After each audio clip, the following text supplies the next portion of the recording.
Sound check. Hello po, magandang umaga po sa ating lahat. Minsan pa po pwedeng pakibate yung katabi ng magandang umaga, brother, magandang umaga, sister. Welcome po sa ating gawain ngayong umaga. Sabi po sa ating paunang verse kanina, God inhabits the praises of His people. So naniniwala po tayo, kung pinuri natin ang Panginoon kanina, narito siya sa ating kalagitnaan. Amen? Amen. Naranasan niyo po ba't naramdaman ang presensya ng Panginoon sa umagang ito? Amen. Hallelujah. Salamat sa Panginoon. Sabi nga sa kanyang salita, walang sino mang sa silong ng langit at ibabaw ng lupa na makakatapat sa pangalang Jesus. Amen. Sa pangalang Jesus, ang kaaway ay nanginginig. Amen. Nanginginig ang demonyo sa pangalan ng ating Panginoong Jesus. At sa pangalan ng Jesus, bawat sakit at karamdaman ay gumagaling. Kaya tayo manampalataya sa Kanya. Amen. Jesus is the name above all names. Hallelujah. Purihin po natin muli ang Panginoon. Pwede bang palakpakan natin siya ngayong umagang ito? Hallelujah. Thank you, Jesus. Thank you, Lord. You are exalted in this place, oh God. Maraming salamat, Panginoon. At sa mga nanonood po sa atin via FB Live. Okay tayo via FB Live, no? Yan. Hello, good afternoon, good evening, and good morning sa mga nasa kanilang tahanan. Ayan. Masaya kami na nakasama namin kayo kahit via online lang. We're glad that you're with us. Ayun na lang. Sige po, sino po nakakaalala nung ating preaching last week? Na tinuro po ni Pastora Nicole last week, yung preaching po natin. Naalala niyo po? Sige po, sino nakakaalala? About saan siya? About mentoring. Amen? About mentoring. Sino-sino yung mga na-discuss niyang Bible character na doon? Si Jacob at si Esau, minentor ni Esau si Jacob, si Paul, tama, Paul and Timothy, di ba? Si Paul, minentor niya si Timothy, na kabataan nung time na yon. Sino pa? Si Jesus, minentor ni Jesus. Sino? Mga disciple, mga disipulo. At ngayong umagang ito, ang ating pag-aaralan ay about kay, ayan, ready na ba ang ating PowerPoint? About kay Joshua. Sino yung nag-mentor kay Joshua? Nalala niyo po? Si Moses. Ayan, galing niya sumagot na. Si Moses. Amen. During that time, yung mga Israelita, di ba, naalala niyo po mga previous preaching natin, yung mga Israelites nakalaya mula sa pagkaalipin sa Ehipto. At sila ay nilid ni Moses. Paalis dun sa Egypt, hanggang sa sila ay tumawid sa Red Sea, hanggang sila ay magpaikot-ikot sa wilderness ng ilang taon. 40 years sila nagpaikot-ikot sa wilderness, nilid sila ni Moises. At dumating na nga ang takdang panahon na magpapaalam na si Moises dahil siya ay mamamatay na. Siya ay namatay sa katandaan. At syempre, kung mawala si Moises, dapat merong pong papalit sa kanya, may hahalil sa kanya maglilid. Sino po yun? Walang iba kundi ang kanyang mentor na si Joshua. Ayan. Yan po, last week, di ba? Napasadahan na to last week ni Pastora Nicole about kay Joshua. Ayan. So, next slide. Ayan. Next slide po. Ang ating text po ay matatagpuan mula sa Joshua 6, verse 1 to 27. Huwag po kayo mag-alala, hindi po natin babasahin lahat yan. Iisa-isahin lang po natin yung mga key points, key parts. Gusto nyo isa-isahin natin? Yan. So, sa Joshua 6 verse 1 to 1 to 5 muna. Yan, basahin po natin. Now the gates of Jericho were securely barred because of the Israelites. Ito na, makakamit na po ng mga Israelites ang lupang pangako. Yan, yung promised land. After 40 years, sa wakas, makakamit na po nila. Pero, may hadlang po. Ano po yon? Yun ay ang Walls of Jericho. Si Jericho, ayan, birthday po niya ngayon. Di po, nagkataon lang po talaga tong preaching na to. Birthday ni Brother Jericho ngayon. So, the gates of Jericho, nakaharang si Jericho doon sa lupang pangako ng ating Panginoon. At bago pa po yan, bago pa dumating sa panahon na yan, nababalitaan na po ng mga tao doon sa loob ng Jericho, sila po tinawag ng mga Canaanites. Sila po yung mga kalaban ng mga Israelita. Nabalitaan na nila kung paano kumilos ang Panginoon sa buhay ng mga Israelita. Kung paano nagmiracle ang Panginoon, ang Diyos ng mga Israelita sa Ehipto, kung paano dinivide yung Red Sea, kung paano gumawa ang Panginoon sa buhay nila, paano nag-provide ang Panginoon ng kanilang pangangailangan sa wilderness. So, yung mga Canaanites, yung mga nasa loob ng Jericho, natatakot na. Natatakot na sa mga Israelites. Anong ginawa nila? Securely barred. Hinarangan na nila. Sinecure na nila yung kanilang lugar. Hindi po pala ngayon lang nauso ang lockdown. Ever since may lockdown na. Ayan, kasi sa takot nila, baka sila anong gawin sa kanila ng mga Israelita, anong gawin ng Panginoon ng mga Israelita sa kanila, nag-lockdown po ang mga Canaanites. The gates of Jericho were securely barred because of the Israelites. Siguro kumalat yung balita kung paano naghimala ang Panginoon sa buhay ng mga Israelita. Sana ganun din sa buhay natin, kumakalat rin kung paano naghimala ang Panginoon sa buhay ng bawat isa. Kaya pag merong ginawa ang Panginoon sa inyong himala, halimbawa pinagaling kayo, yung paa nyo sa, daliri nyo sa paa, naging pantay na uli, or pinagaling kayo sa sakit at karamdaman, ipamalita nyo sa biyaya ng Panginoon. Amen? Pamalita nyo para kahit yung mga taong di nakakakilala sa Panginoon, maging sila magkaroon ng banal na takot sa ating Diyos. Amen? So yun, kumalat yung balita. And verse 2, then the Lord said to Joshua, "See, I have delivered Jericho into your hands, along with its king and its fighting men." Simula pa lang, hindi pa nakikipaglaban ng mga Israelita. Meron ng salita ang Panginoon sa kanila na mananalo sila sa labang ito. Ang galing, no? Hindi pa sila nakikipaglaban pero may assurance na sila na sila ay mananalo sa kanilang kalaban. Gusto ba natin yon? Amen! Gusto nyo ba yon, church? Ayan, nakakamiss po si Mama Lina, no? Si Mama Lina, kailan po babalik si Mama Lina? Sa June. Wow, yan. Makakasama na natin ulit si Mama Lina. Gusto ba natin yon? Amen. At sa July daw po, darating na rin po si Pastor Rick. Yan, si Pastor Rick from Ireland. Pabalik na din daw po. Sabi niya sa amin last time. So makakasama na po natin ang ating mga batikang pastor at pastora. Ayan, nakakabilib tong mga pastor at pastora to. Bata pa lang ako, naglilingkod na po sila sa Panginoon. Hanggang ngayon na sila'y talagang di naging hadlang ang kanilang edad sa paglilingkod sa Panginoon. Sana po sa atin rin, kahit tayo po'y tumanda na, kahit na tayo medyo may mga nararamdaman na, tuloy pa rin sa paglilingkod sa Panginoon. Amen? Si Mama Lina, grabe yung pag-prayer ni Dite noong nakaraan. Ang dami palang pinagdaanan ni Mama Lina. Nalaglag daw sa hagdan, nadaganan ng e-bike, Dite, ang dami niyang pinagdaanan. Namatayan ng asawa at ng anak magkasunod na taon. Pero, naglilingkod pa rin sa Diyos.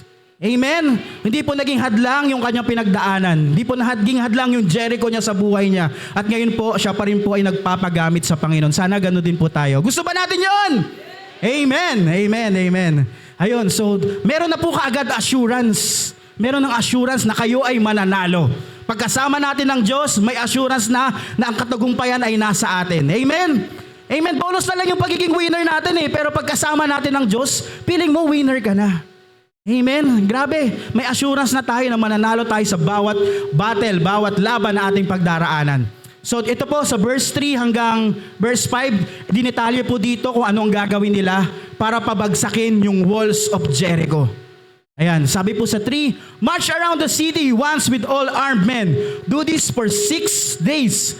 Have 7 priests carry trumpets of rams, horns in the front of the ark. On the 7th day, march around the city 7 times with the priests blowing their trumpets. When you hear them sound a long blast on the trumpets, have the whole army give a loud shout." Kanina, nag-shout na tayo, di ba? "Shout of the King is among us. Then the wall of the city will collapse and the army will go up, everyone straight in." Ayan, next slide po. Ayan, ito po ang ating title ngayong umagang ito, ang pinamagatang Mission Possible. Napanood niyo na po ba ito, yung Mission Impossible? So meron tayo sa ayong mga Kristiyano, hindi po imposible. Dahil posible po sa ating Panginoon. Amen? Mission Possible. Sabihin niyo nga po, possible. Amen? Posible. Dahil kasama natin ang Panginoon. Mantakin niyo, yung wall na yon ng Jericho, kaya palang pabagsakin. Kaya palang pabagsakin ng mga Israelita. Amen? So let us pray po ngayong umaga. Panginoon, marami pong salamat, Lord, sa iyong presensya sa aming kalagitnaan, Lord God. Lord, hayaan nyo, God, na kayo po ang mataas sa aming kalagitnaan. Gawin nyo lamang po akong tuntungan ng iyong paanan, O God. Lord, Lord, hayaan nyo God na yung salita, Lord God, ay siyang mangusap sa bawat isang naririto, O God.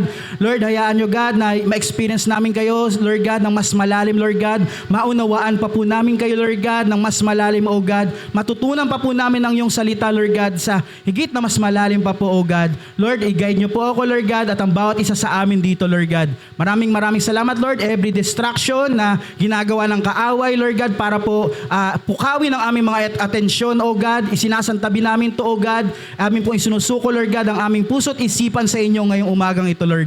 Maraming salamat sa pangalan ni Jesus. Amen, amen. Sige po, next slide. Mission possible. Posible po. Ayan. Tandaan po natin that God is with us during our most difficult challenges and provide us with a way out. Amen. Kung ang problema mo ay walang solusyon, hindi yan problema. Kasi ang lahat ng problema may solusyon. So kung walang solusyon, hindi yung problema. Inaano lang, siguro nag-overthink ka lang, o ano lang yung naisip mo kung bagay. Kung walang solusyon yan, hindi yan problema. At kung makakaranas ka ng pagsubok, sabi po dito sa verse sa 1 Corinthians 10:13, sabi ng Biblia, God is faithful. He will not let you be tried beyond what you are able to bear. Hindi yan bibigay ng Panginoon sa inyo kung hindi niya alam na kakayanin mo yan. Kaya kung binigay yan sa iyo ng Panginoon, alam niyang kaya mo yan. Kaya kung mabigat ang problema mo, maging flattered ka kasi ganun ka pinagkakatiwalaan ng Panginoon na kakayanin mo yung ganyang kabigat na problema. Amen? Yung kinakaharap mo, kung sobrang taas ng wall na yan, sobrang taas ng pader na yan para malagpasan mo, ibig sabihin, ganun ka pinagkakatiwalaan ng Panginoon. Ibig sabihin, ganun ang Diyos kikilos sa buhay mo. Sabi po, but with the trial will also provide a way out so that you may be able to endure it. Amen. During that time, yung wall, explain ko lang po next slide po. Yung wall nung time na yon, ang taas po nun. Ayan po, isa illustration kung ano itsura ng ancient Jericho. Yan po yung kanilang papatumbahin nung time na yon. Sobrang guarded po. Hindi lang isa, kundi dalawang mataas na pader ang kanilang papatumbahin para makamtan nila yung promised land during that time. May lower wall, may upper wall, at mataas po siya. Ang pagkabasa ko po, 10 to 12 feet tall. 10 to 12 feet tall. Yung pader na yan, nabibisaya na ako. 10 to 12 feet tall. Yung Jericho. Paano nila di ba, paano napaka-imposibleng gawin? Paano natin ito mapatumba? Ito yung pinaka-depensa ng kalaban nila eh. Ang hirap. Well-guarded yung kanilang kalaban. Anong pwede nilang gawin? Pwede na lang siguro patumbahin yung wall na yan, tibagin nila ng ilang araw, di ba? Masuhin nila ng ilang araw, pagbabatuhin nila hanggang sa magiba yung wall. Wala pa namang, di pa uso yung bomba nung time na yun, wala pang bombing, wala pang ganun. Or kaya akitin nila. Kung akitin nila yan, pag akit pa lang nila, pinagpapatay na sila ng kalaban nila. Pero iba po mag-direct ang Panginoon. Iba po siya magbigay ng instruction. Amen? Marahil sa buhay nyo, next slide po. Marahil sa buhay natin, meron po tayong kanya-kanyang wall. Amen? Ano po itong mga wall na to? Yan po ay marahil hadlang para makamit mo yung pangarap mo. Ano yun? Yung mga pagsubok, paano ba ako magiging ganito? Paano ba ako magiging successful sa buhay ko? Yan, mga hadlang para makamit mo yung gusto mong marating sa buhay. Ang daming hadlang, di ba? Andyan yung pagsubok, especially kung gusto nating makalapit sa Panginoon, maraming hadlang, maraming walls. Minsan hindi ka papayagan ng magulang mo magsimba, minsan may nakakaaway ka, papunta ka na sa church, may makakaaway ka pa sa kalsada, mga walls na yan, o kaya mga pagsubok, minsan yung sarili mo mismo, yun pa yung nagiging wall sa paglapit mo sa Panginoon. Ano yan? Yung katamaran, yung pagiging pasaway, yung pagiging makasalanan. Yan yung mga walls natin na kailangan tibagin. Amen? Maraming walls. Minsan sarili na lang po natin eh. Wala nang ginagawa yung kaaway eh. Parang minsan ikaw na lang talaga. Tinatamad ako, ayoko na muna magsimba. Wala ako sa mood, ayoko na muna magsimba, ganyan. Or may problema ako, ayoko na muna magsimba. Pero ito po ang sabi sa atin ng Panginoon. Next slide po. When God's people face enemies, God provides a battle plan. Okay? Kung meron po tayong kalaban, nagbibigay ang Panginoon ng plano para sa atin, gaya kanina. Minsan nga hindi natin maintindihan eh. Pag may kaaway tayo, ang nabasa niyo po sa Bible, pag may enemy ka daw, ano dapat gawin? Love your enemies. Parang, ba't ganun? Mamahalin ko pa to, Lord. Di ba dapat, kung ano yung ginawa niya sa akin, gawin ko rin sa kanya? Kung pinahiyaan niya ako, pahiya ko rin siya. Kung sinaktan niya ako, saktan ko rin siya. Ba't ko pa mamahalin, Lord? At hindi pa yun. Di ba? Love your enemies and pray for those who persecute you. Yan, grabe. Lord, bakit ganun? Patawarin ko na, mamahalin ko na, pagpapiri ko pa. Iba po kumilos ang Panginoon. Amen? It's beyond our human logic. Iba po ang Panginoon kasi Diyos nga po siya. Iba siya magbigay ng direksyon. Pero dito po sa mga Israelita, ano yung plan? Ano po yung plan? Ano po yung binigay ng Panginoon na instruction sa kanila? Next slide. Nakaiba po talaga mag-isip ang Panginoon. Amen? Ayan. In the 6 days, the army would circle the city while the priests blew their ram horns. Ayun po yung nakasaad doon. Next verse, the priests with trumpets went first. Then the priests which carried the Ark of Covenant, then the army. Tatlo po yan. Una, yung mga priests na may buhat-buhat na trumpeta. Sunod yung mga priests na may buhat-buhat ng Ark of Covenant. At dulo na po yung army. Parang ba't baliktad, Lord? Pwede naman dapat yung army muna bago yung priest or nasa gitna yung army para sila yung nasa ano. Pero ito di natin maintindihan. Bakit, Lord? Bakit po kaya? Then next, the only sound would be the sound of the horns. No one could speak. So, una pa lang po pala, uso na po yun, yung bawal daw po maingay. Di ba? Bawal maingay. No one could speak. Ang maririnig lang po ay yung sound ng horns. During that time, ang gagawin lang po ng mga Israelita ay mataimtim na manalangin. Amen? Parang pinapaikutan nila yung walls of Jericho. Siguro, during that time, tahimik sila nagdarasal, tahimik sila nagpupuri sa Panginoon. Sinasabi siguro po nila ng time na yan, I give you praise when the battle rages. I give you praise till it works out, right? Mataimtim sila na nanalangin at magpupuri sa Panginoon during that time. And on the 7th day, they would circle the city 7 times in the same manner. Then when Joshua gave the signal, they would shout with a great joy. Paano po napatumba yung walls of Jericho? Sa pamamagitan po ng pagsunod nila sa Panginoon. Step by, ulit ito na naman tayo, step by step. Di ba? May step 1, step 2, step 3, step 4, step 5, step 6. At di natin maintindihan, bakit po kaya, Lord? Bakit hindi na lang ba't napaka-unconventional ng pinapagawa mo sa amin? Hindi na lang namin pukpukin yung walls ng Jericho, hindi na lang namin pagpapanain yung mga tao dun sa or pagbabatuhin namin sila hanggang sa ilang araw namin batuhin yung wall na yun hanggang sa tuluyan na lang bumagsak, di ba? Iba po magbigay ang instruction ng Panginoon. Marahil po, siguro, ito po yung nasa isip ko siguro kung tinibag nila yung wall na yun, after nilang tibagin yung wall ng Jericho, pagod na sila. Di ba? Parang wala na silang strength para kalabanin yung army dun sa loob ng Jericho. So ito yung binigay sa kanila ng Panginoon. Very, hassle-free. Susundin nyo lang ako kahit na hindi nyo naintindihan yung pinapagawa ko sa inyo. Amen? Diba? Akalain nyo yun. Sa pagsunod nila, natumba yung walls ng kaaway. And next slide po.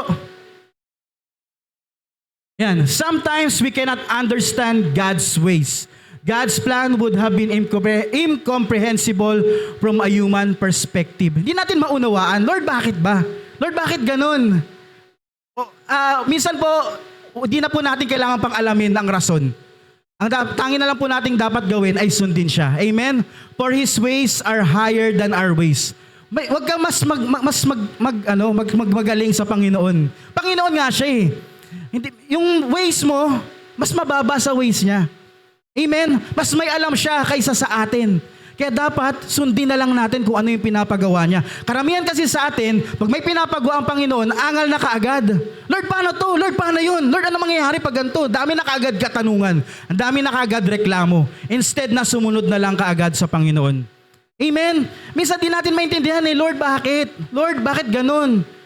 Lord, ba't ganito inuutos mo sa akin? Sabi mo, mahal mo ako, pero bakit pinapag-give up mo sa akin yung love ko, yung boyfriend ko, yung girlfriend ko?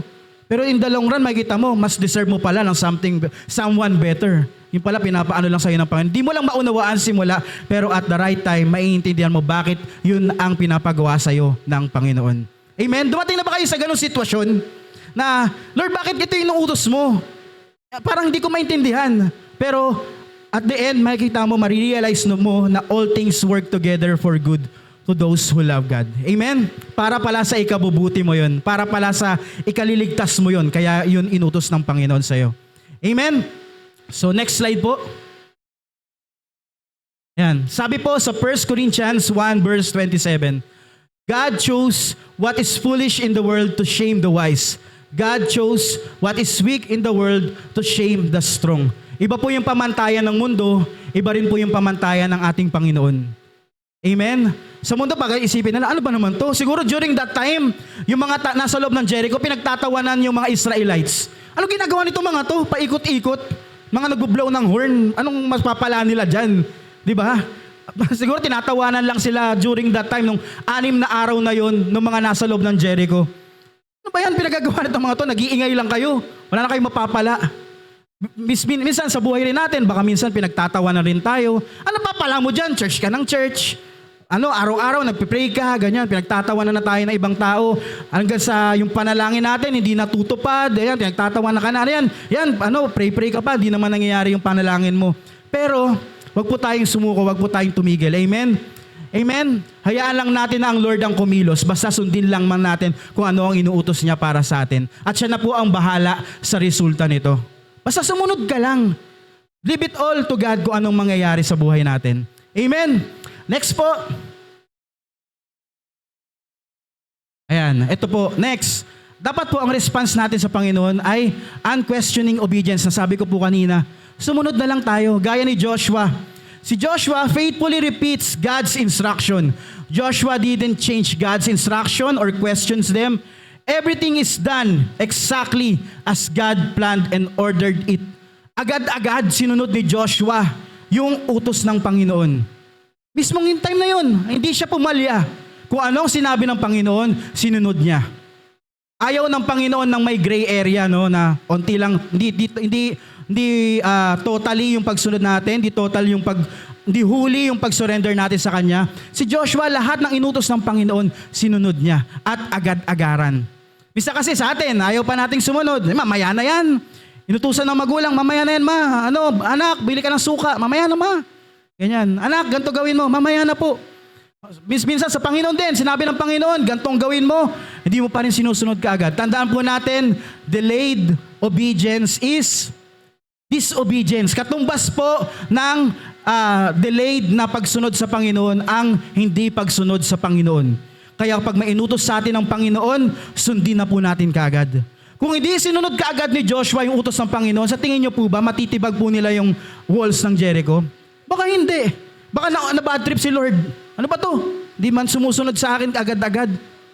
Si Joshua. Pero si Joshua po, ginawa niya kung ano po yung sinabi ng Panginoon. Sinunod niya at kung ano yung sinabi ng Panginoon, yun din po yung ginawa niya. Amen? Same po sa atin. Pag may inutos po ang Panginoon, sundin po natin. Amen? Amen. So next slide po. Number 2. When God's instructions are followed, victory is assured. Sure win na tayo niyan. Amen? Pag sinunod natin ang Panginoon, sure win na tayo niyan. Walang talo sa Panginoon. Walang talo po sa Panginoon. 7 days po, after 7 days, sumagsak po yung wall ng Jericho. Ba't kaya binigyan pa ng pagkakataon ng Panginoon ng 6 days or 7 days bago tuluyang matumba yung walls ng Jericho? Marahil po, sa akin lang po pagkaunawa, marahil binibigyan pa po ng Panginoon ng pagkakataon yung mga Canaanites, yung mga kalaban na Israelita, na sumuko. May time pa kayo para sumuko. Same sa atin. Minsan binibigyan pa tayo ng pagkakataon ng Panginoon para lumapit sa Kanya at magpakumbaba. Mga Canaanites, hindi. Ang tibay, ang tigas. Diba? Ayaw pa rin nila sumuko. 6 days na binigay sa inyo, di pa rin kayo natakot niyan. Sa halip, anong ginawa nyo? Pinagtawanan nyo pa yung mga Israelita, hindi nyo pa rin pinansin, di ba? Alam nyo na nga na nagmiracle ang Panginoon sa buhay nila sa Ehipto. Pero hindi pa rin kayo natakot, hindi pa rin kayo sumuko kaagad. Binigyan kayo ng 6 na araw. Sa atin din po, minsan binibigyan tayo ng Panginoon ng pagkakataon para magpakumbaba at lumapit sa Kanya. Ano pong gagawin natin? Hindi pa rin po ba tayo lalapit? Hindi pa rin po ba tayo? Magmamatigas pa rin po ba tayo? Pag may binigay po ang Panginoon na chance sa atin ng opportunity, grab na po natin. Kung may binigay ang Panginoon na pagkakataon para sundin siya, sundin na po kaagad natin. Amen? So it took them 7 days para mapabagsak yung Jericho. And ito pa po ang kagandahan. Talagang ang Panginoon metikuloso. Kaya naiintindihan ko po yung mga babae, karamihan po ng mga babae, tama ba, mga metikuloso. Very particular in details. Siguro na po nila yung sa Lord na si Lord very in detail rin siya. Gusto ng Panginoon magkakasunod. Sa marcha, nauuna yung mga nagtotrompeta, sunod yung Ark of Covenant, sa dulo yung army. Ano po pala ang kahalagahan ng Ark of Covenant nung time na yon? Ba't kailangan pa nilang buhatin pa ikot sa Jericho? Yung Ark of Covenant. Ano po sinisimbolize ng Ark of Covenant? Yun po yung presensya ng Panginoon. So minarcha nila. Yun po yung talagang presensya ng Panginoon na doon sa Ark of Covenant. Minarcha nila yung presensya ng Panginoon sa kanilang kalaban ng 7 araw. Ewan ko lang kung hindi ba talaga matatalo yung kalaban mo kung yung Diyos mo na ang siyang pumalibot sa kanila. Amen? Amen. And ngayon, dati may Ark of Covenant pa. Ngayon hindi na po ganun kahirap eh. Hindi na tayo magbubuhat ng kung ano-ano man or ng kung ano-ano pang mga bagay, mga gamit. Kailangan na lang po natin gawin para maranasan natin yung presensya ng Panginoon ay purihin siya. Amen? Let us praise Him. Sabi nga po uli kanina, ano po yung kinanta natin? God inhabits the praises of His people. Ando doon ang Panginoon, buhay na buhay ang presensya ng Panginoon sa lugar kung saan nagpupuri ang kanyang mga anak sa Kanya. Amen? Pansin niyo po, once na tayo po yung nagpupuri sa Panginoon, ramdam na ramdam mo yung presensya niya.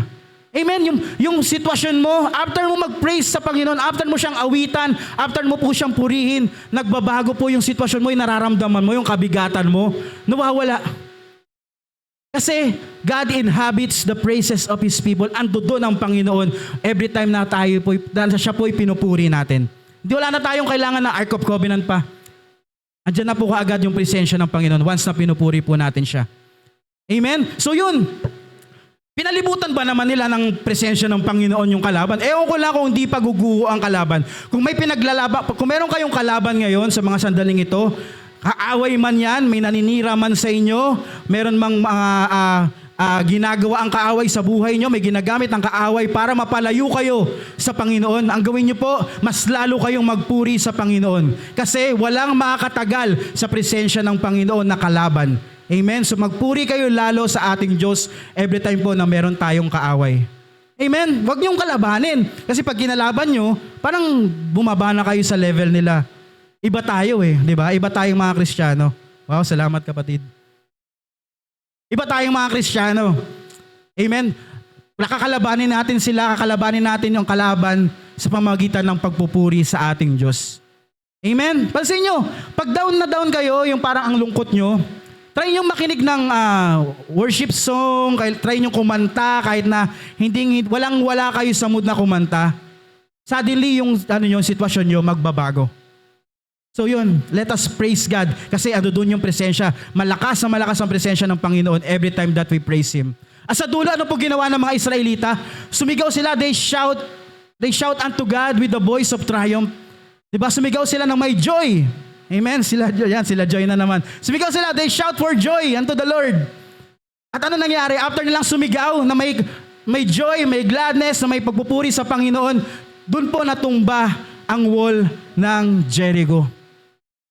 Amen? Kaya po, pag sinasabi po ng worship leader dito na sumigaw tayo ng hallelujah, sigaw nyo lang po, meron pong benefits ang pagsigaw.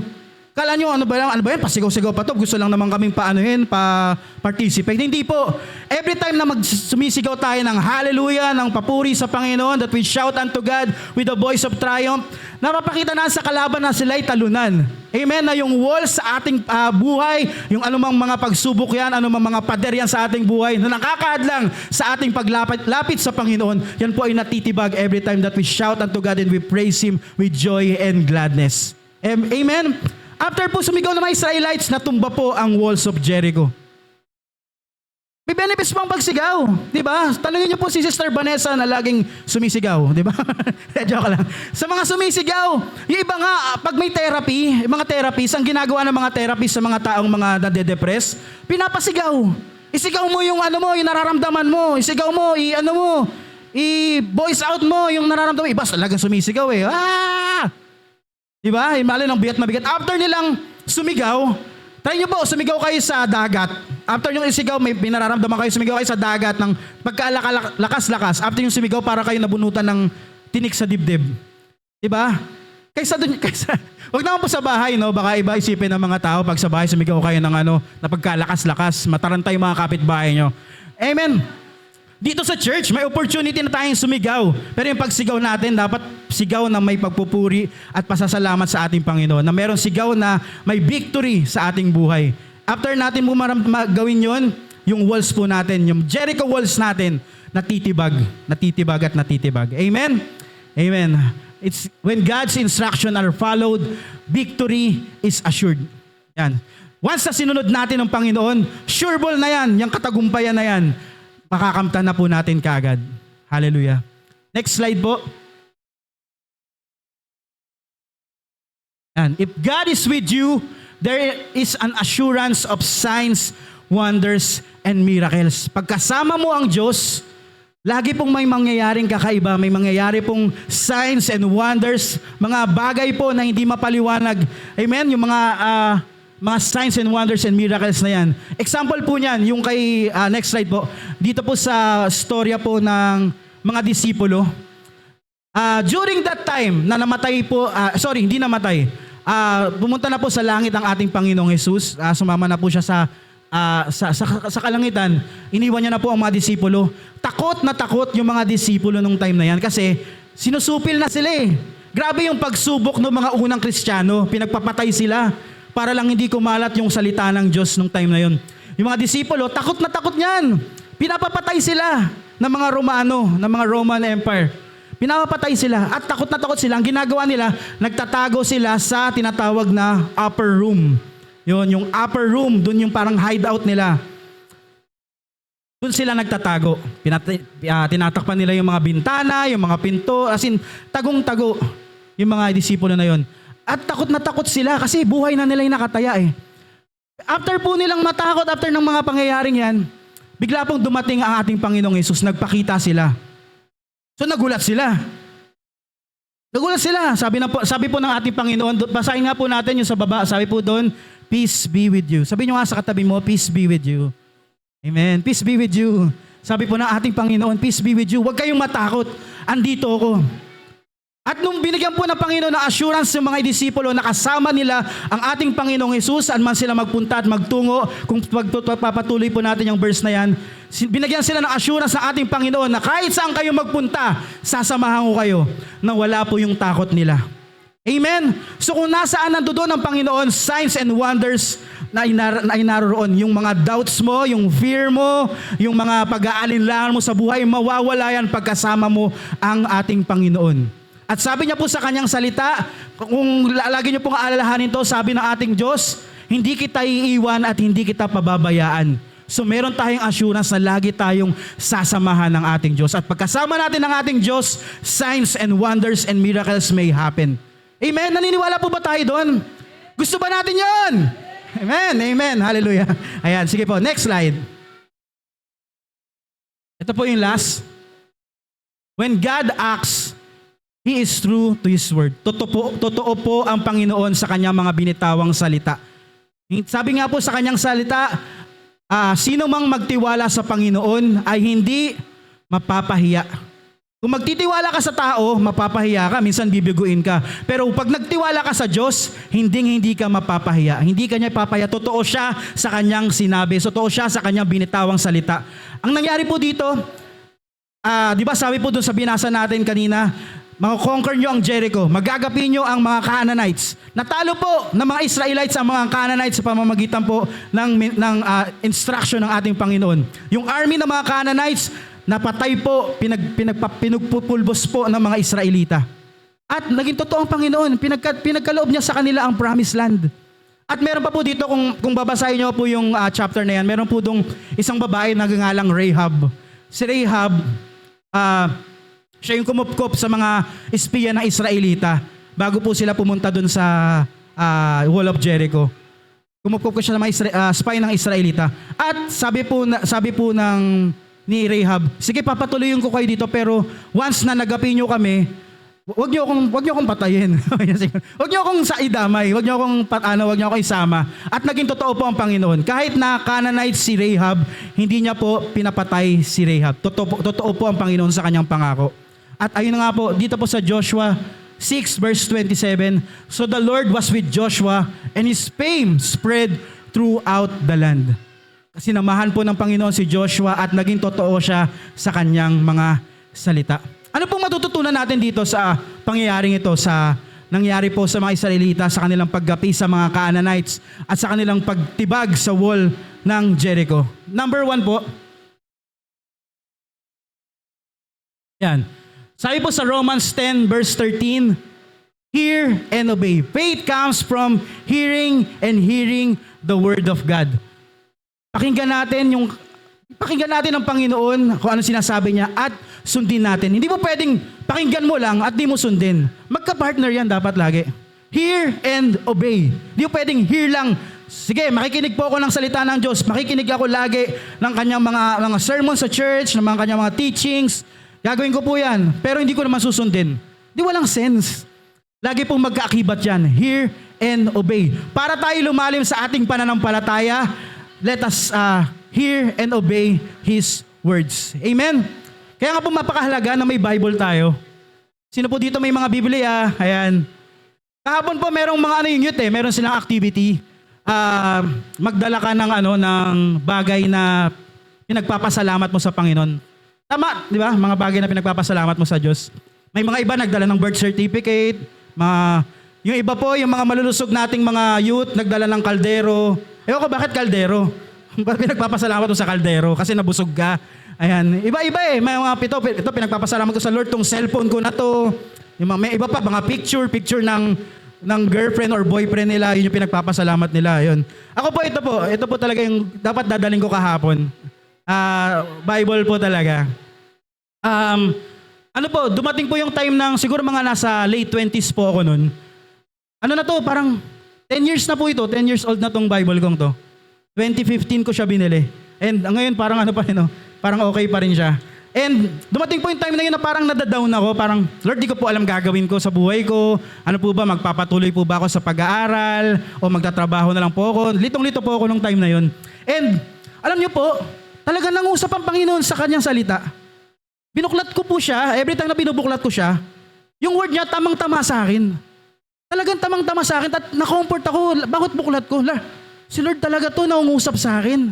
Kaya napakahalaga po na may Bible kayo. After that, nasave ako, nawala yung pagka-down ko nung time na yun at nagkaroon ako ng klarong plano sa buhay ko.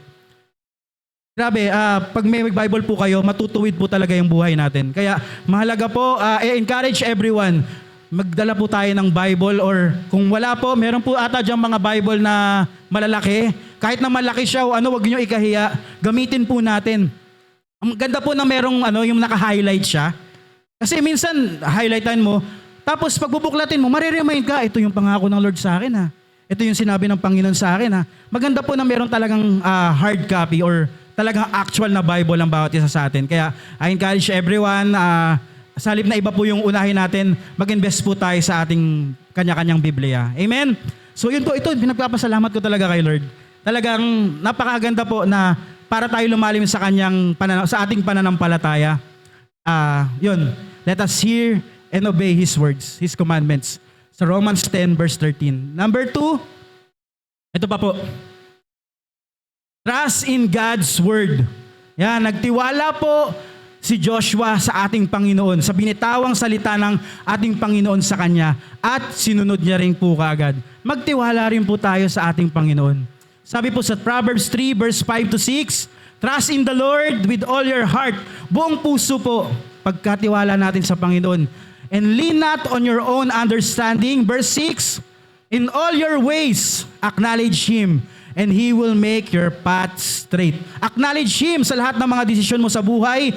dapat ina-acknowledge mo ang Panginoon. Parang kumuha ka ng permiso sa Kanya. Lord, sa'yo ba to? Lord, tama ba to? Huwag lang basta decide ka ng decide sa buhay mo. Lagi mong isaalang-alang ko ito ba yung gusto ng Panginoon sa'yo. Paano mo malalaman na ito ba ang will ng Panginoon para sa buhay mo? Paano? Pag yung bagay na yan nagpalayo sa'yo lalo sa Panginoon, hindi niya will yan. Pero pag yung bagay na dinesisyonan mo, lalo nagpalapit sa'yo sa Panginoon, tama yan. Amen? Lean not on your own understanding, in all your ways acknowledge Him. Lagi mong isaalang-alang, Lord, ito po ba yung gusto mo sa akin? Lord, ito po ba yung gusto niyong mangyari sa akin? Lagi mong isaalang-alang ang Panginoon. Wag lang basta decide sa sarili mo. Di ba? Wag lang basta kung ano na lang mapagdesisyonan mo. Minsan emosyon eh. Ito nararamdaman ko, ito nang gagawin ko.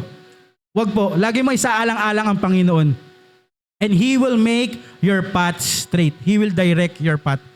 Mga Israelita, si Joshua, pinagkatiwalaan ng Panginoon. At anong nangyari? Na sila po ay nagtagumpay. Amen? Nagtagumpay sila. Sa buhay natin, magtiwala tayo sa Panginoon at sure, magtatagumpay po tayo. Amen? Magtiwala lamang sa Kanya. Next po, ito pa po, mapatututunan natin sa mga Israelites during that time. Keep on moving. Tuloy-tuloy lang. Amen? Kahit na hindi mo naiintindihan yung pinapagawa sa ni Lord. Lord, ano ba ito? Hindi ko maintindihan. At mo pinapaikot ng 7 beses, ng 6 na beses. Pero tuloy lang. Keep on moving. Sa mga sa katabi mo, keep on moving. Amen? Yung bisikleta. Bakit ka tutumba pag naka-ride ka sa bisikleta? Kasi, huminto ka. Pero pag tuloy-tuloy ka lang sa pagpadyak, hindi ka tumitigil, hindi ka babagsak. Try nyo nga yan, makakabalance ba kayo sa bisikleta nang nakahinto? Mahirap, di ba? Mga nagsisirkus kaya yun. Pero sa buhay, pag tumigil ka, matutumba ka. Kaya tuloy-tuloy lang. Amen? May pinapanalangin ka, hindi pa rin nangyayari. Tuloy mo lang panalangin mo. Kala mo walang nangyayari, pero nag-i-invest ka na pala. At the right time, ipagkakalob yan ng Panginoon sa atin. Pero keep on moving. Sabi po sa Matthew 7, verse 1, ask and keep on asking, and it shall be given. Keep on seeking.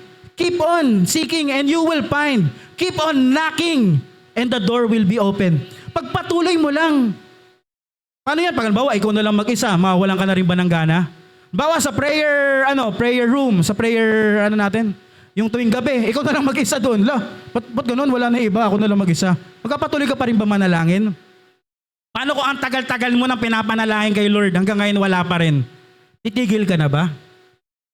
Wag po. Sabi po sa Matthew 7, keep on moving, keep on seeking, keep on asking. Amen? Keep on knocking and the door will be open. Magpatuloy lang. Minsan, hindi pa kasi time eh. Hindi pa pala yun yung tamang panahon. Baka mali pa yung panahon. Hindi pa hinog. Mga Israelita, tuloy-tuloy lang sila. Diba? Sa loob ng 7 araw, tuloy-tuloy lang sila. Wala kayong makikita doon na may Israelita na tumigil na sa pag-ikot doon sa walls of Jericho. Wala po. Tuloy-tuloy lang. Sa Ecclesiastes po, palimarinig kayo sa Ecclesiastes 3. Yung there is a time for everything. Pero po, there is a time for healing, there's a time for grieving. Pero sinabi, wala po nakasaad doon that there is a time for quitting. May nabasa kayo doon? Doon sa Ecclesiastes, there is a time para sumuko ka na sa pananampalataya mo sa Panginoon. No! Hindi po dapat. Tuloy-tuloy lang. Kahit na nagkamali ka, kahit na nagkasala ka, kahit na natumba ka, kahit na may nagawa kang hindi karapat-dapat sa Panginoon, pagpatuloy ka pa rin. Keep on moving. Tuloy-tuloy lang. Kasi pag tumigil ka, ayan na. Tuloy-tuloy na nga talaga yung pagbagsak mo. Pero kung halimbawa may nagawa kang pagkakamali pero nagpatuloy ka pa rin, nakakapilip yung mga ganong tao, no? Yung hindi tumitigil. Yung preaching po natin last time, no? Yung may perseverance, tuloy-tuloy lang. Kahit na natumba ka, kahit na bumagsak ka, tuloy-tuloy lang. Kahit na nagkamali ka. Ano mapapala mo kung huminto ka? Wala. Amen. Ano mapapala mo pag tumigil ka? Wala na. Andiyan ka na lang. Kaya dapat tuloy-tuloy lang sa ating pananampalataya, sa ating faith sa ating Panginoon. Keep on moving. Amen? Keep on moving. Next, dito po ako magtatapos. Last po na ating key points sa ating preaching. Yan, ito po ang pinakamahalaga. Show up. Magpakita ka. Minsan, sa isang challenge sa ating buhay, mapapagtagumpayan mo na yon pag nagpakita ka na, pag nagpakita ka na. I mean, yung hindi mo tinakbuhan yung challenge mo sa buhay, ano na, parang almost 100% mapapagtagumpay mo yan kasi nagpakita ka. Pero pag hindi ka nagpakita, wala na. Talagang 0% na talaga yung chance mo. Amen? Isa lang pong testimony sa akin. Nung nakaraang pong, di po sa Diyos po ang papuri pero nung nakaraang pong March, nag-take po kami ng civil service exam. Wala po talaga akong preparation nun. Talagang ayoko nang magpakita, ayoko nang mag-take ng exam na yun kasi isang buwan lang po yung preparation ko na yun. Isang buwan lang talaga ako nakapag-review tapos tuwing gabi lang talaga ako nakapag-review. Sabi ko, sige na nga, try ko pa rin kahit na wala akong kasiguraduhan na makakapasa ako. Kasi parang ilang beses na ako bumagsak sa exam na mga ibang exam. Parang ang masyado ng maramdamin pag bumagsak pa ako dito. Pero ayun, magpakita pa rin po ako, nag-try pa rin po ako nung time na yun. I don't know what's gonna happen kung papasa ba ako o pabagsak, ganun. At ang nangyari pa po, 30 items, hindi ko po nasagutan. Hindi ko natapos yung exam. Hindi ko po natapos yung exam na yun. Sabi ko, ito na talaga yun, ito na talaga, wala na. Ganyan.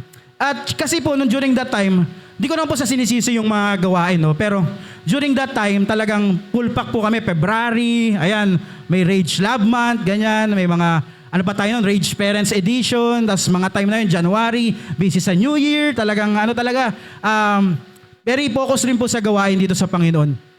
Pero hindi ko po hinayaan na maging, na maging hadlang po yun. Sabi ko, sige, pa rin ako, mag-serve pa rin ako kay Lord kahit na may gagawin akong exam, ako. And thankful po ako sa Panginoon kasi pasang-awa po ako nung nakaraang civil service exam. 81 po ang passing rate ay 80. So salamat po sa Panginoon kahit na pasang-awa, nakapasa pa rin, di ba? Pero ang gusto ko pong maibigyan sa inyo dito ng punto is keep on showing up sa mga gawain natin sa Panginoon. Kala nyo po, walang saysayan yung pag-attend nyo sa mga gawain, yung pagpunta nyo every Sunday, yung pagpupunta nyo sa prayer meeting every night. Kala nyo wala lang po yan. Pero no, kala nyo lang wala, pero meron. Amen? May nangyayari po. At ang maganda po doon, hindi ka bibiguin ng Panginoon. Di ba? Hindi ka niya hayaang mapahiya. Hindi niya hayaan na maging hadlang yung paglilingkod mo sa Kanya sa pag-reach mo ng iyong pangarap. Amen? Kahit na papatunayan ko na kahit na mag-exam ako, makakapasa ako kahit na nag-serve ako sa Panginoon, kahit na meron akong ginagawang gawain sa Panginoon. Kaya keep on showing up. Keep on showing every Sunday. Kala nyo lang po, wala pong saysay yung pag-attend nyo dito sa church. Actually, makita ko lang po yung pagmumukha nyo, natutuwa na po ako eh. Amen? Yung mga katabi nyo, makita mo lang yung pagmumukha nila. Yung pagmumukhang yan, di ba? Parang talagang nakakalakas na. Makita nyo lang yung pagmumukha ni brother at sister. Nakakatuwa na. Nakaka-encourage na. Si Sister Weng, makita mo lang every Sunday, mapapangiti ka na eh. Di ba? Kaya kala nyo lang po, wala pong saysay yung ginagawa natin. Kala nyo lang po wala, pero meron. Yung mga Israelita, di ba? Within 6 days, nagpapakita sila, they show up every day. Walang palya.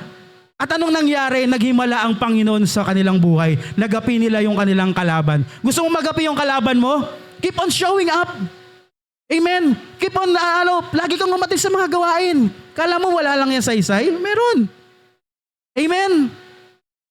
Alam mo yung ginagawa mo, yung pagpapagod mo, yung minsan sasaalang-alang pa yung personal life mo, yung pagpapahinga mo, ano ba yan, Saturday, Sunday, pahinga ko na lang sana yan, ganyan. Pero you keep on showing up kasi may mga gawain tayo. Kala mo lang walang saysayan pero nakikita ng Panginoon yung sakripisyo mo at gaganti pala ang Kanya sa lahat ng mga sacrifice na ginagawa mo. Amen? Kala ko talaga noon, hindi na ako makakapasa kasi kulang na po yung time ko noon. As in 1 month lang. Pero hindi po naging hadlang yun. Naging pasang-awa po ako sa unang take ko po nung civil service exam. Kaya sa Diyos po yung papuri. Keep on showing up kahit na mahirap. Amen? Keep on showing up. Show up. Yan. Lagi kayo magpakita kasi nakakalakas po ng loob. Makita po kayo every Sunday. Amen? Kaysa yung wala kayo, maganda po na nakikita po namin ang yung mga pagmumuka. Ang yung naggagandahan at nagwagwa po ang pagmumuka. So keep on showing up. Last slide bago po tayo magtapos. This miraculous event reminds us that with God, all things are possible and that our battles are ultimately won through faith and obedience. Paano daw po natin napapanalunan ang ating mga bawat mga kalaban, ang ating pinaglalabanan sa buhay? Through faith and obedience. Sabi po sa mundo, fake it. Tama ba? Fake it till you win it. Tama ba? Yun yung ano nila. Fake it till you make it. Yun. Fake it till you make it. Pero sa atin po mga Kristiyano, faith it till you make it.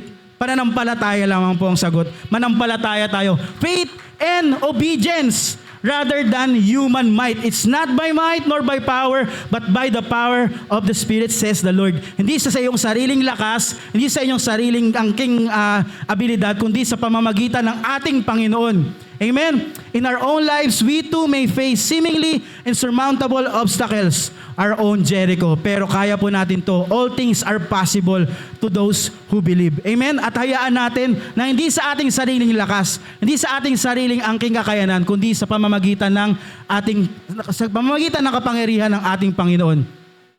Ayan, let us take heart from this story, remembering that as we walk in obedience to God's word, habang tayo na sumusunod sa salita ng Diyos, kaya sabi ko po kanina, mahalaga po yung Bible, mahalaga po na nagbabasa tayo ng Biblia.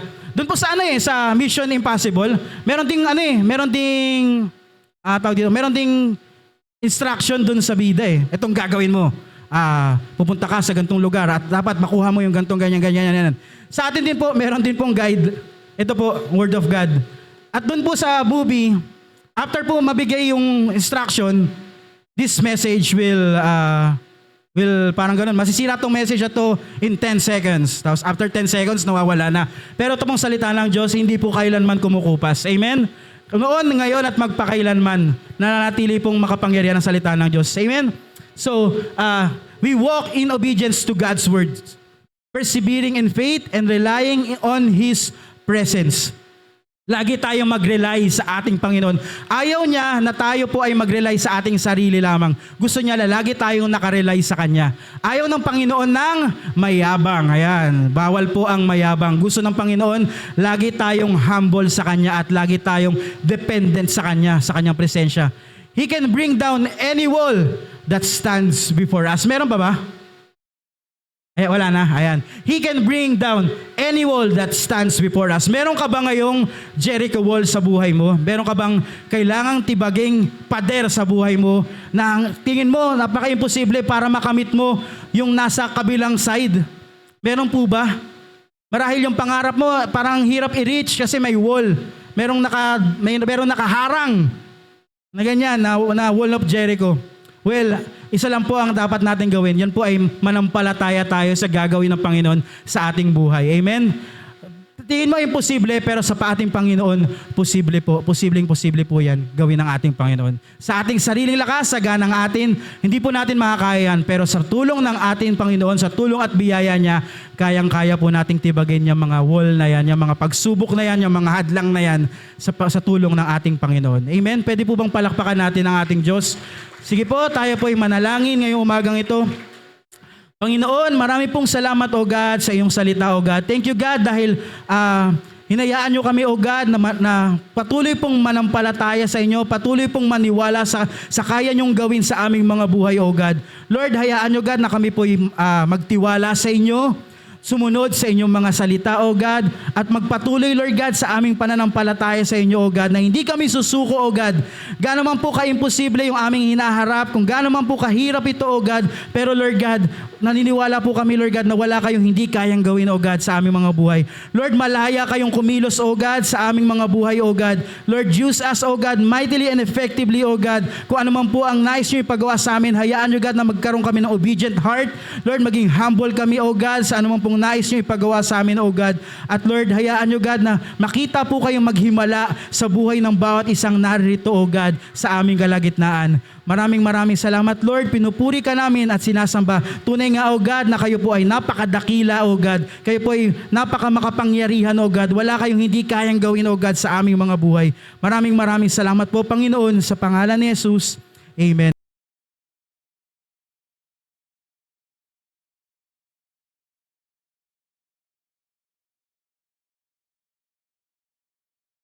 puso, sa mga sarili. Kung meron man po tayong nagawang mga hindi kalugod-lugod sa Panginoon, ngayon po ay isusuko po natin sa Kanya habang tayo po ay inaalala yung Kanyang ginawa sa krus ng Kalbaryo.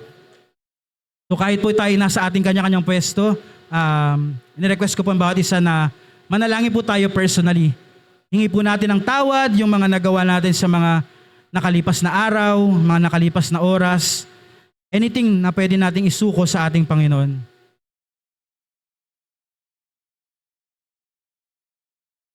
Yan.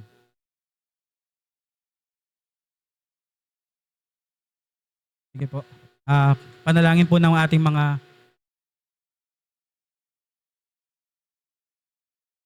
Pagpalang umaga po sa lahat ng anak ng Diyos. Yes. Pag-pray po natin itong simbolo. Simbolo po ito ng katawan. Jesus. Yes, oh God, marami pong salamat, Panginoon, Lord God, na muli pinagkaisa mo, Panginoon, ang iyong mga anak, Panginoon, Lord God, sa dulang ng pananalangin. Marami pong salamat, Panginoon. Tinataas po namin, Panginoon, ang tinapay na to, Panginoon, na ginawa mong simbolo ng iyong katawan na nagkalatay-latay sa bundok ng Kalbaryo. Marami pong salamat, Panginoon, Lord God, sa tinapay na to, Panginoon, Lord God, na ito po'y magsisilbing kagalingan ng aming mga sakit at karamdaman. Marami pong salamat. Pinupuri ka po namin at pinasasalamatan dakilang Diyos sa pangalan niya. Amen.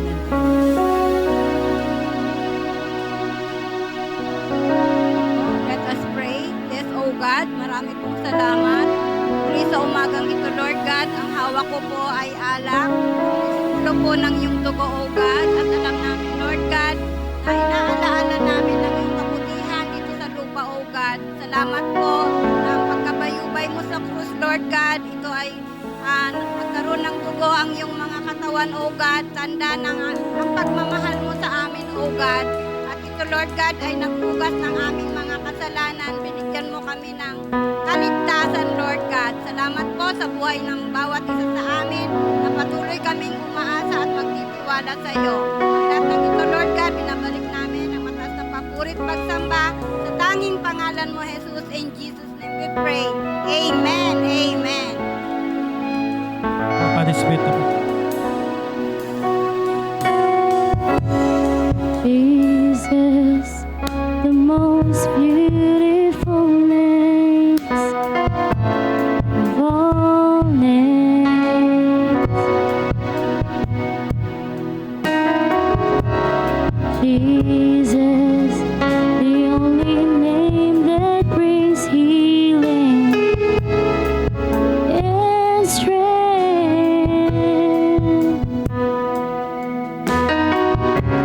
When I speak your name, mountains move, chains are loose.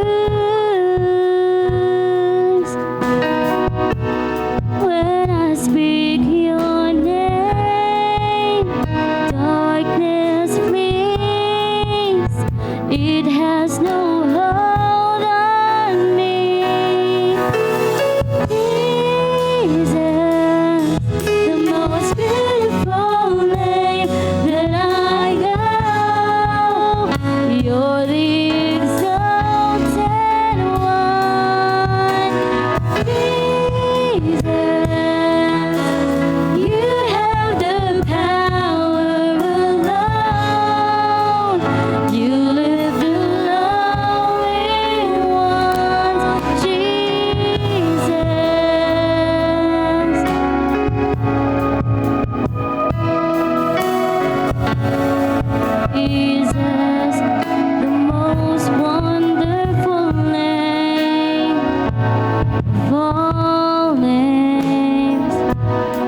Jesus, the most beautiful name that I know. You're the exalted one, Jesus. You have the power of love. You live the lonely one, Jesus. Lahat po ba meron na pong simbolo ng tinapay at katas ng ubas? Sige po, itaas po natin ang simbolo ng katawan ng ating Panginoon. Lord, marami pong salamat o God sa yung katawan na nagkalatay-latay, Lord God, sa krus ng Kalbaryo, O God, para po kami maligtas mula sa aming mga pagkukulang, mula sa aming pagkakasala, O God. Lord, kinikilala namin, Lord God, ang iyong paghihirap, ang iyong sakripisyo, Lord God, para po sa amin, O God. Maraming salamat po, O Diyos. Sabi po sa Luke 22, verse 19, and he took the bread, gave thanks, and broke it, and gave it to them, saying, this is my body given for you. Do this in remembrance of me. Sabay-sabay po natin kainin ang simbolo ng katawan ng ating Panginoon.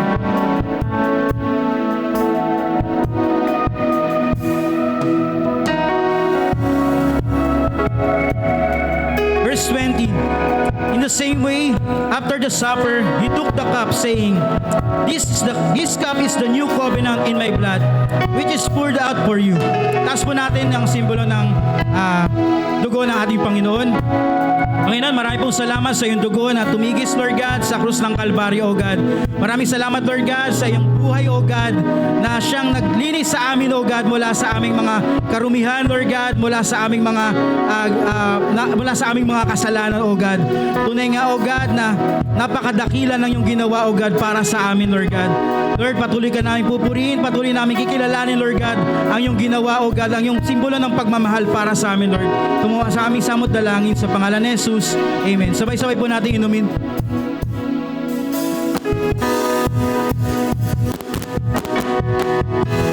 Be exalted, be exalted, be exalted, higher and higher, be exalted.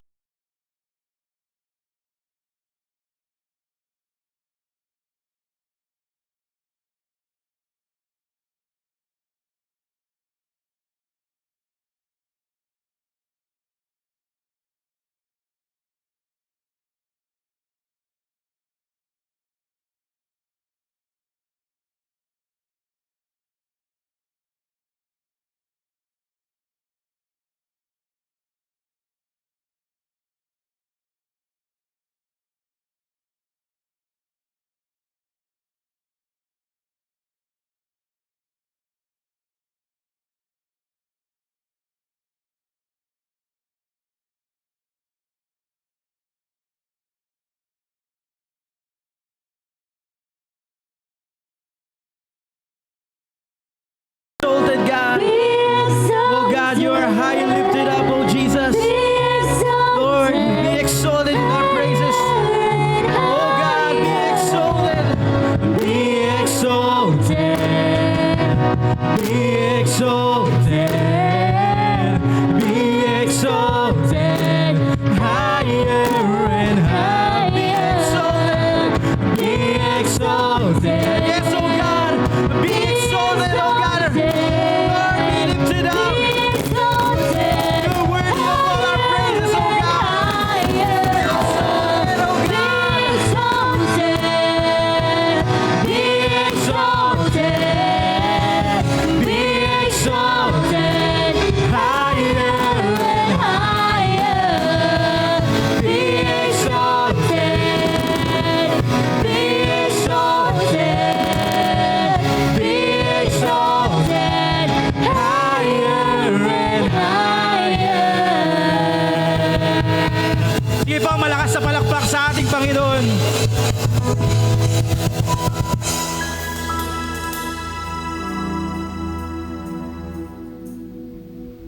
Yan, dadako na po tayo sa pagbibigay.